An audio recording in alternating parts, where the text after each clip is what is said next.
এখন তোমাদের সাথে শেয়ার করব আমার বিয়ের দিনের ভ্লগ। তো সকাল থেকে আমি শেয়ার করতে পারলাম না, কারণ সকালে আমার একটা অফিসিয়ালি ভিজিটের জন্য আমি আসতে পারিনি। তো আমি এসেইছিলাম সন্ধেবেলা। তো সন্ধেবেলা এসেই ঝটপট রেডি হয়ে বরযাত্রী যাওয়ার জন্য বেরিয়ে পড়েছি। আর এখান থেকে আমরা বরযাত্রী গিয়েছিলাম মারুতি করে। তো আমাদের মারুতিতে আমার বোন, আমি, আমার মাসি আমরাই ছিলাম। আর চলো দেখো আমরা পৌঁছে গেছি। আর এটা ছিল উদয়নারায়ণপুরের গীতাঞ্জলি ব্যাঙ্কুয়েট হল, যেটা ওখানেই আমার মামি লজ বুকিং করেছিল, ওখানেই বিয়েটা হয়েছিল।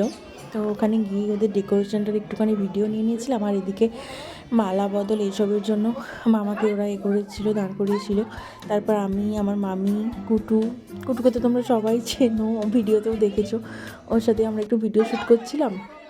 আর এদিকে মামিদের শুভ দৃষ্টিও হচ্ছিলো।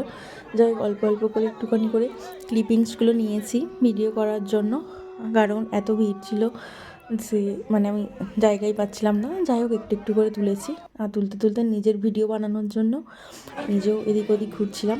তারপর এই যে আমার মামিরা এখানে স্টার্টার আইটেম, পকোড়া, ফুচকা এইসব খেতে এসেছে। তাই দেখে আমিও খাবো বলে এলাম। তারপর এদিকে দেখলাম মামিদের মানে হচ্ছে খই পোড়ানো হচ্ছে, ওটাও একটুখানি ভিডিও ক্লিপস নিয়েছিলাম।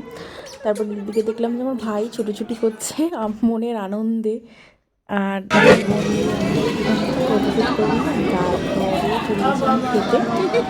হ্যাঁ, আমরা একারাই গিয়েছিলাম, আমার মাসিরা পরে গিয়েছিলো। তারপর খাওয়া দাওয়া কমপ্লিট করার পর আরবার একটু ফটোশ্যুট করে নিলাম। করে নেওয়ার পর বাড়ি চলে এসেছিলাম। চলো টাটা বাই।